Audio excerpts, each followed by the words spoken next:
Hey, what's up everyone, Bubba Kings here and welcome to some Gwent. Gwent just came out into open beta. If you don't know what it is a card game. It was like a sort of mini game inside The Witcher 3. And then they decided to make it a full-on game. They sort of changed it a bit from The Witcher 3 mini game version. They sort of balanced it a bit, added a bit more features and stuff like that. And some more cards and stuff to flesh it out a bit. And yeah. Played a bit of it in closed beta. It was quite fun then, but it was a bit different to what it is now, so I thought I'd try it out again. And yeah, having quite a bit of fun with it. So this is the deck we have here. It's basically just a bunch of dwarves and elves. And we have that because we have this legendary card here. Well, they're not called legendaries, but they're practically legendary. They're called gold cards because they have gold borders you can see around the edge. Yeah, we have this gold card here, which is like a dragon you start off with for free. And he gets +1 for every dwarf ally on your side. And deals 1 damage to an enemy for each elf ally on your side on the battlefield. So yeah, you can get really big and deal a lot of damage. Because we have a lot of elves. You can see here, all these 5 cards here are elves. So you can deal 5 damage, which is what this effect does on this character. But he can also be huge because we play a lot of dwarves. We can't obviously play all of them because you can't draw all of them that early, but yeah, we can get it quite big. So yeah, we'll look through some of our cards here. So where should we start? Let's start off with just some of our generic cards. So we've got these guys here. These guys have an ability called Resilient, and what this does at the end of a round, they get to stay on the field. And you'll see when we actually play the game, it'll probably be easier to see it then. At the end of every round, usually all the minions get taken off, but these guys stay on. And it's really helpful because then you can keep their unit power, which is this number in the top left, for the next round. And it can make it easier to win the later rounds as a result. And we've got this guy, can move an ally to a different row. This so we can dodge some weather effects like Biting Frost here that deals damage to units in a row. Or this one that deals damage to the lowest unit in a row. So we can try and move these guys out of the way. Keep them pretty high unit power for later rounds. These guys boost a dwarf. We looked at that guy. We looked at her. Geralt here. He has a deploy ability, which is basically like a battle cry. And what it does is it triggers the brave effect. And brave triggers if you're losing the round pretty much after you play this guy. So you have to be like 11 down when you play this guy to trigger this effect. And it increases his base power by 3, so he'll go up to 13. There's a bit of a difference between strength in here, which increases his base power by 3, and boosting, which increases their current power. There's some effects like, for example, this card here, which resets a unit. So if we reset this guy, like if this guy was boosted by 2, he would go up to 7. And if we reset him, he'll go back down to 5, because that's his base power. But if we reset this guy, which you can't because he's a gold card, you can't actually use spells and effects on gold cards. But if we could, he would stay at 13 because that's his new base power. We've got these guys that buff units next to them. These people deal damage to enemies. Same with these guys, but they get buffed if they don't kill the enemy. And then we've got this silver dwarf here, which actually has a lot to do with our leader card here. So our leader card, when we play it, it pretty much allows you to play a silver unit from your deck. We only have one of them. You could put multiple in though, so you have a bit of a choice, but I don't have too many silver minion cards, so I only got this guy here. But he's a pretty good one. When we play him, he allows us to play another random dwarf from our deck, and it boosts it by 3, so we basically can play this, and then this guy will come out and summon another thing, so we can summon 3 things from one card. It's quite cool. So we looked at these weather effects a bit. This guy either clears the weather effects, these ones, from our side of the field at least, or allows us to summon a random bronze minion from our deck, so they're pretty good if we just want to get rid of some of the debuffs on our side. We're going to try and use this on these dwarves guys. It buffs them up and gives them a shield, which means the next power reducing effect won't actually hit them. This is sort of like a bounce back effect, bounces it back to your hand, allows you to play a deploy ability again, also buffs it a tiny bit as well, which is nice. This just kills off the highest units. And yeah, let's try and get into a game here and see how we go.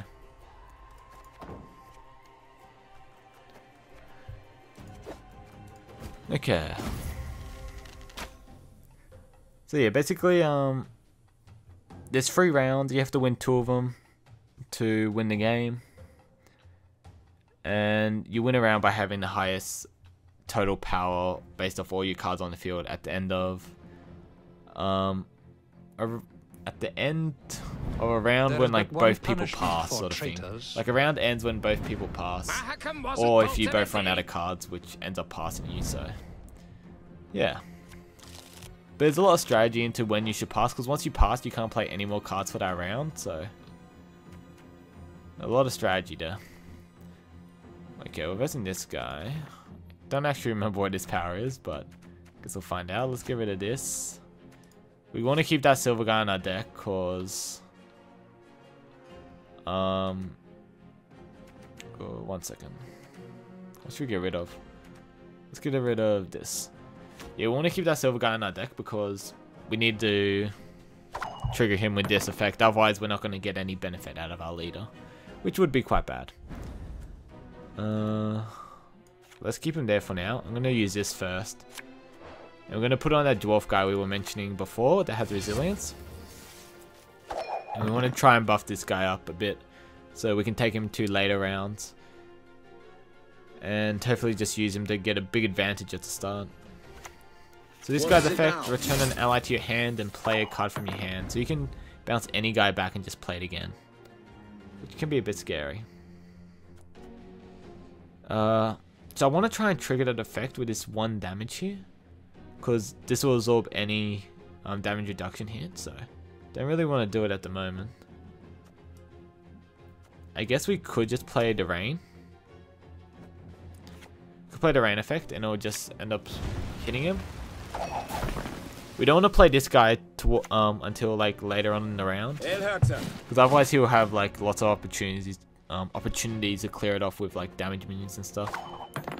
So I'm gonna copy of this unit to its row. So it's gonna keep copying itself if we let it live. And that's a bit scary. I'm gonna actually drop this guy first, and that way we can get the damage boost effect on this, because we won't kill it off, because it'll be living on 2, and then we can play this next turn and actually finish it off. Okay, oh, he's going pretty big on this. He's played a gold guy already, and usually you want to save those for a bit, especially him, because he gets stronger if you're behind. But that works out for us, I guess. We'll stop this before it creates a copy of itself and send it to the graveyard. You can see what cards I have in here, because there's some effects where you can pull stuff out of your graveyard, so it's good to know. I'm just gonna go ahead and drop this guy down so we win this round and we can keep him for the round after.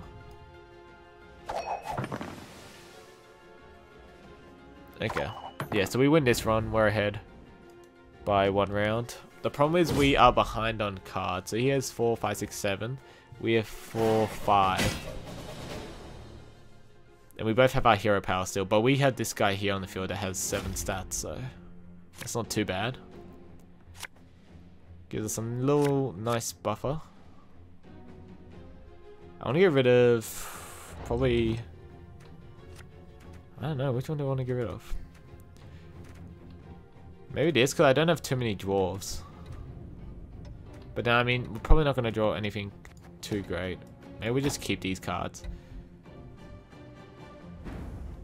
Actually, we're going to get a couple of dwarves out with this. Should I do that now? Maybe. Let's do that now. Let's get a couple of dwarves out here. Let's get to work.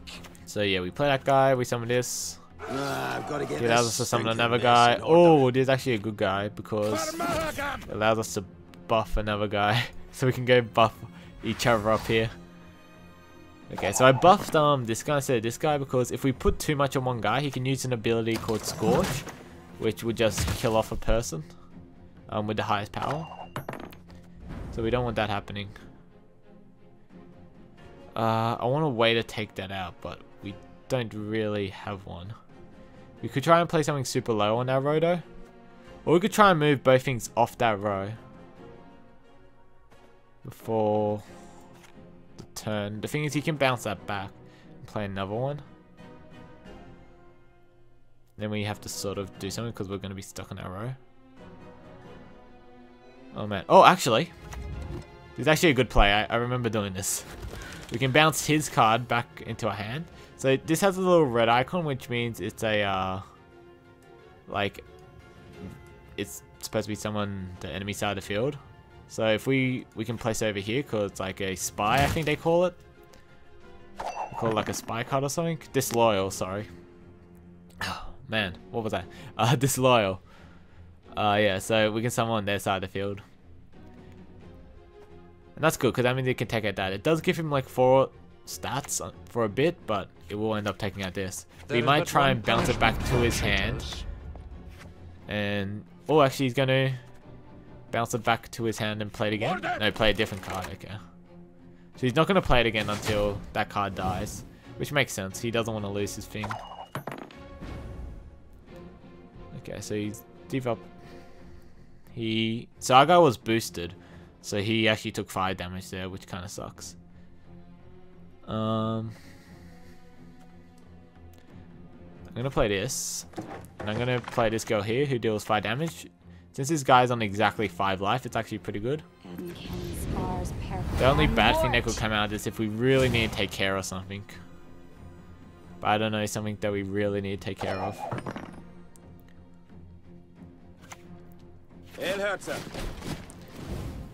Okay, so that guy's gonna keep summoning himself, and that's actually something we need to take care of.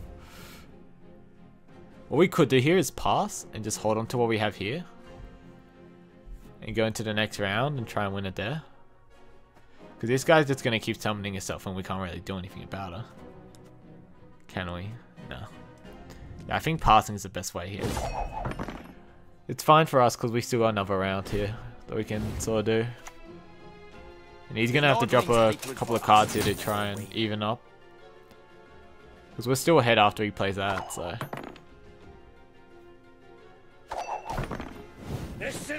Still ahead, he's going to have to play one more card.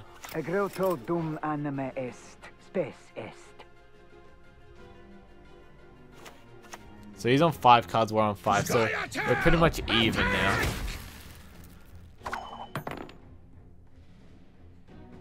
Pretty much even. He doesn't have his pure effect. We don't have ours either. We do have Geralt here, which is pretty good because he's one of the stronger minions.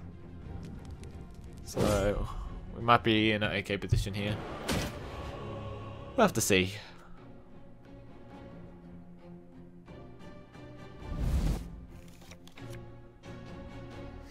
Man.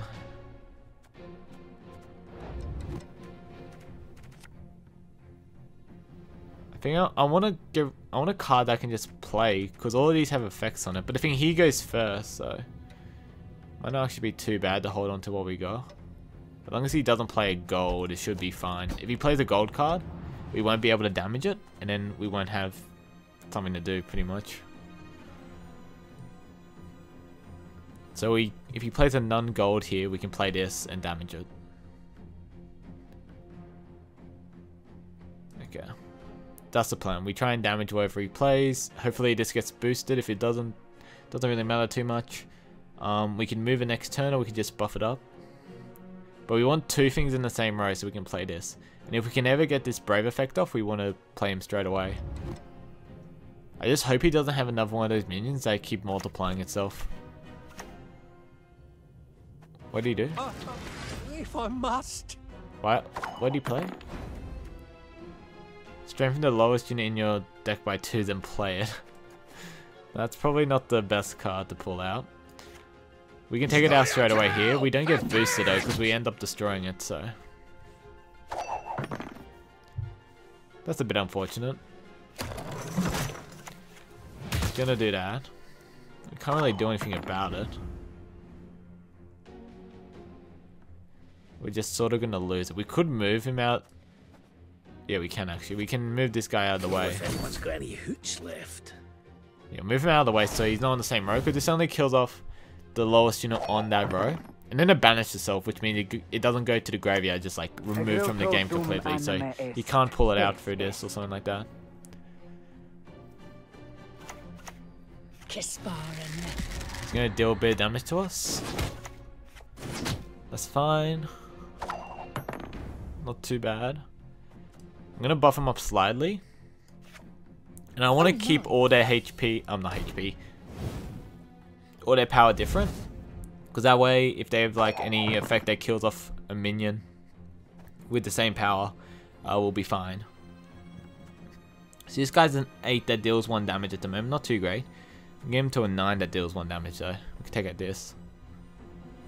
But I don't want to buff something too high while he might still have like Scorch or something. We don't know if he does or not. That was not What's in the this? spellbook. Trigger the ability of a spying enemy ambassador. Ooh, that's good. That really doesn't do anything because he doesn't have too much. I think I'm just going to play that this round. I think. Because I'm just trying to get him to play a Scorch or something if he has one. Might just drop on this round. This row, sorry. Okay, so we should be able to just deal 1 damage to him because we have 1 elf here. I think we have this one. Oh, he's going to bounce that back and play it again. Okay, so that's going to deal 4. Now, I don't think there's any way we're going to be able to trigger this Brave effect, so I'm just going to drop him. Any last words? And we'll see, again, if he has the Scorch. If he must play Scorch. Oh, actually, he can't play Scorch because he has 9 there. It might have been a Scorch. If it was a Scorch, he played it in the wrong order because his guy's too strong now. Okay. Let's buff this guy up. So I think we still win here, yeah. By far. Oh, that was good. Yeah, we sort of like just gave up on the second round there.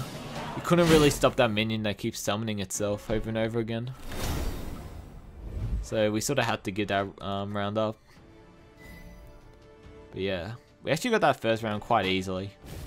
He sort of gave it to us, which kind of sucks for him because we were able to play that.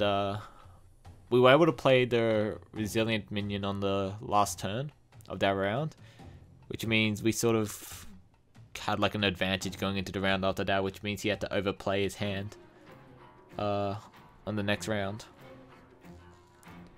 So yeah, let's get into another game here and see how we go. Oh, I hate versing monsters. Okay, so it is like Monster the Faction, and they have a lot of these weather effects. So we're gonna have to have a lot of things that remove the weather, hopefully. Crap, what are we gonna do? Usually they have a couple of ways to remove the weather themselves. I don't know if, should we, maybe we'll get rid of R1 because they have a couple of ways to remove the weather themselves.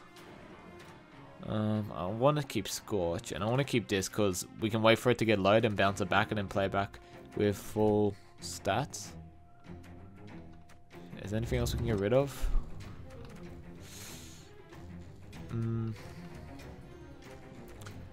Could get rid of Scorch, but Scorch is quite nice.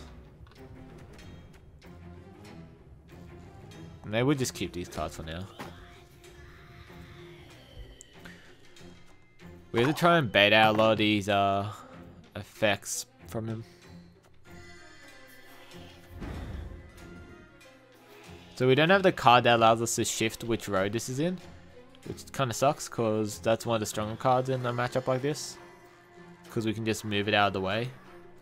But we can't really do anything else on the first turn here, so I'm just going to go ahead and drop him.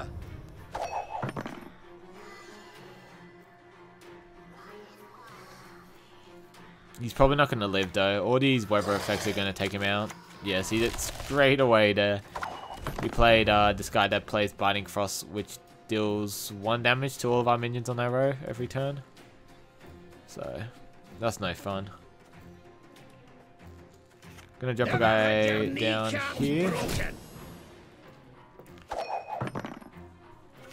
We're gonna try and avoid playing on this row. Okay, so he's played another effect on the other row there. And we'll drop another minion on here.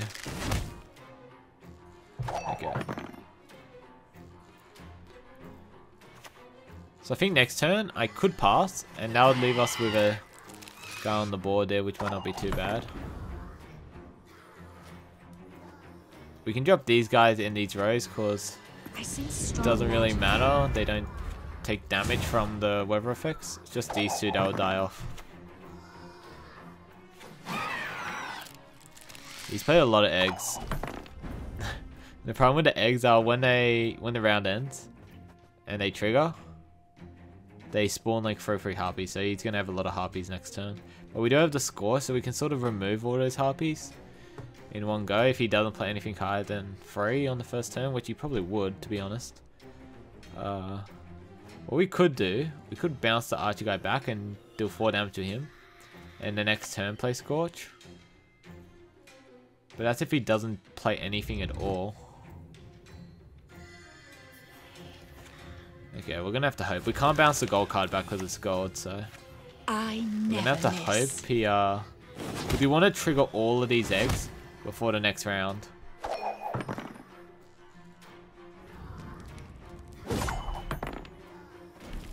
Oh, she's actually, we can actually take this round and give him the next round, and we'll be in an okay position, I think. You give him this round, these guys will spawn a bunch of eggs.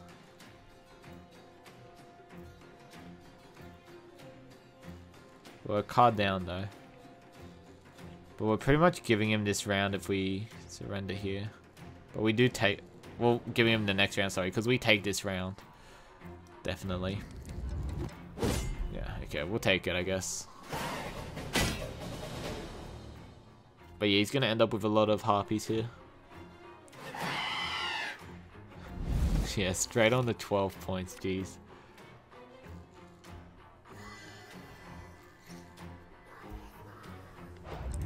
I'm gonna get rid of this guy. I think I don't have enough cards to get enough benefit. Oh shit, that's really bad. We drew this guy. We can't play him this turn. We're gonna have to mulligan him next turn. Crap.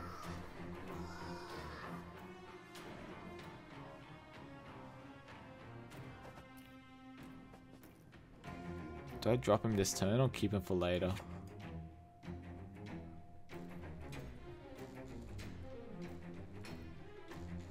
I get 13 out of him, so I will be ahead of him and he will have to play some sort of effect.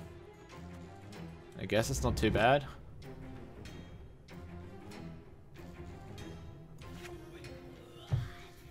Not too great though. Okay, so he's gonna have to drop at least 1 card. Oh, that's a lot of people. Okay. Let's clear these guys off, the big ones here. So that's 12 gone, that's not too bad for 1 card. He's gonna have to play something. I just want him to keep playing stuff, especially these weather effects. Because our minions just get destroyed by them later on. Boost self by 1. I see all of these guys are really bad in their current situation. I think I'm better off just passing here, even it up, and then get him to play another card to win the next round. Because if he ties with us here, like if he passes here, we win because we get a crown. So he can't pass. He has to play another card.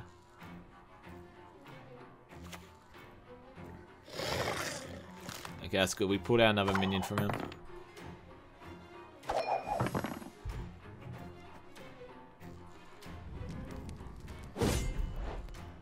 Not too bad. Not too bad.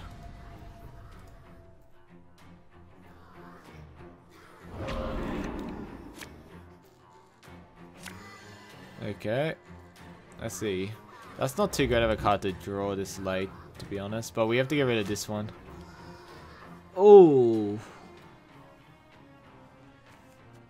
Okay. Let's start off with playing this card. We're going to play it on the card we have most of, so either these guys here or these ones here. Probably the stronger ones, because they're probably going to get debuffed or something. Actually, these guys are going to get debuffed, aren't they? 100%. Oh crap, a lot of stuff's going to get debuffed, actually. Oh. This is going to be really rough.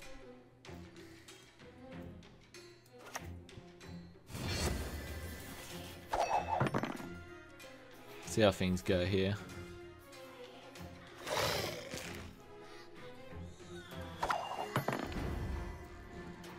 Okay. We need to get something good out of this. Something that doesn't go on this row here. Wasn't built in a day. Hopefully. I've got to get this stinking. Oh, that's so good. Oh shit, it would have been nice if we had another minion out actually. Damn, but we didn't know we were going to get this, so there's not too much we can do about it. Let's just play that on there. And move that to that row. So we're one behind him, which isn't too bad. We can play these guys on this row as well, which is good. What do you do? I don't know what that card does. He's got a 12/12 bear, what? Destroy an ally, spawn a bear.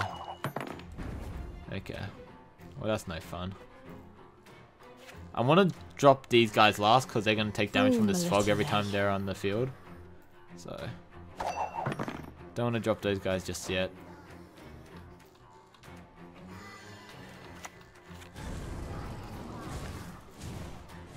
Oh my god. 1 damage. Over and over again. I'm going to drop her over here. Oh, my little lay.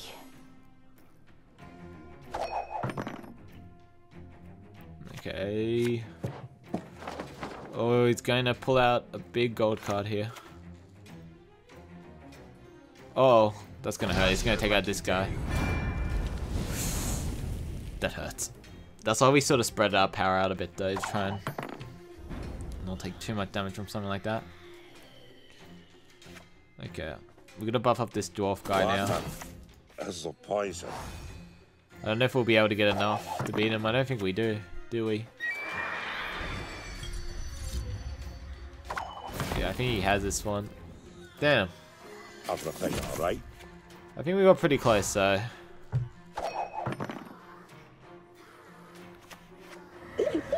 Oh my god, yeah, we're definitely out. Holy crap. So this card, it's really good if you don't draw these other two, because it will summon them from the deck. But if you do draw them in your hand, they're pretty, meh. But yeah, we got destroyed there in the last round. Not bad at all. Damn, I hate monster decks. They always are so good. Oh well. Yeah, it's so hard to play around all their weather effects and stuff. And they just spawn so many guys. Oh man, that kind of sucks. Oh well. Yeah, maybe we should have went a bit harder on the second round there or something. Maybe. I'm not too sure. We didn't have too good of a hand. We could have kept Geralt or something for the last round and try to just go all out on it, but yeah, I don't know. I'm not too sure. And yeah. So that's Gwent. We won one, we lost one. Not too bad overall. Yeah, pretty fun game. Obviously, since it is in like beta still, the client is a bit buggy. I had like a couple of crashes, especially when I've been trying to create like a deck and stuff. Ran into a lot of problems trying to save it or like edit one. But besides that, it seems pretty good. It seems pretty fair. You can get a lot of cards pretty cheap and for like free. Like doing these like mission things here will give you cards and leader cards. So you can have like a different leader for each faction. So that's kind of cool. They just give you some free ore and stuff to get decks and stuff. Actually, I should show. I think it's like pretty cool the way they do cards here. Let's just buy a keg. So you basically buy these kegs. It's like Hearthstone, you know. You get this dust thing. You use it to buy kegs, but you'll see when we open this keg here, it's actually really cool the way they do it. It takes quite long, so if you buy like, I don't know, 50 barrels or something maybe, it would be really annoying because it'll take ages to open them all. But so yeah, you open like these 3 cards like normal. 4 cards, sorry. So yeah, you get 5 in a pack, but you open these 4. They can be rare, common, whatever. They can be pretty much anything. They're not guaranteed to be anything. The last card though is guaranteed to be rare or higher, like in Hearthstone, but you get an option of free, and you can see how many you own currently. So you can see we own 3 of these guys already, so we don't need another one of this because you can only play 3 bronze cards, so no point picking up one of those again. we can choose to pick up this card here or this one here. So if say we wanted to play this blue faction, we could go with this card. If we wanted to play the monsters, we could go with this. And yeah, so that's pretty cool, I think. You can actually pick and choose the last card here, what you want. Unfortunately, this one is a rare though, so maybe we'll go with... I don't want to go... I like monsters, like the weather effects, but everyone's playing them. Maybe I'll go with these blue guys here. Try and get some blue cards in. But yeah, I thought that was kind of cool. Just thought I should show you. Anyway guys, I hope you enjoyed the video. And I'll see you guys next time.